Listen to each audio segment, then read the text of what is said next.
ਜਾਣਾ ਦੁਕਾਨ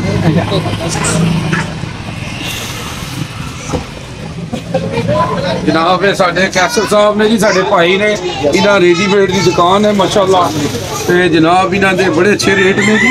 ते जनाब बहुत ही कैसर साहब ते सुनाओ रमजान में कोई डिस्काउंट दे रही हो जी इंशाल्लाह हाँ जी कोई डिस्काउंट होएगी ते जावा जी का कोई नाम लवे आके ते उन्होंने तुसी जी स्पेशल डिस्काउंट करो तुम्हारा कोई नाम लेगा और स्पेशल डिस्काउंट भी होएगी और जनाब इंशाल्लाह रमजान से दुआ गो भी होंगे। क्या बात है जी लो जी कह रहे हैं जी जावा जी का नाम लवोगे तो मजीद डिस्काउंट होएगा जी है जी कैसर साहब जरा दिखाओ दुकान जनाब इन्हों की अगे बोलेगा हाँ जी अच्छा बचकाना है जी जी बचकाना टोटल बचकाना है जी हाँ जी कितनी उम्र तक है जी मेरे को व्हाट्सएप 0 साइज तो लैके 18 साल तक तो जी 18 साल तक है जी 0 तो लैके जनाब के ना दुकान का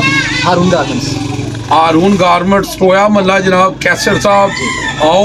तो डिस्काउंट जावा जी का नाम लोगे तो मजीद डिस्काउंट मिलेगा ठीक है जनाब तो डन करो जी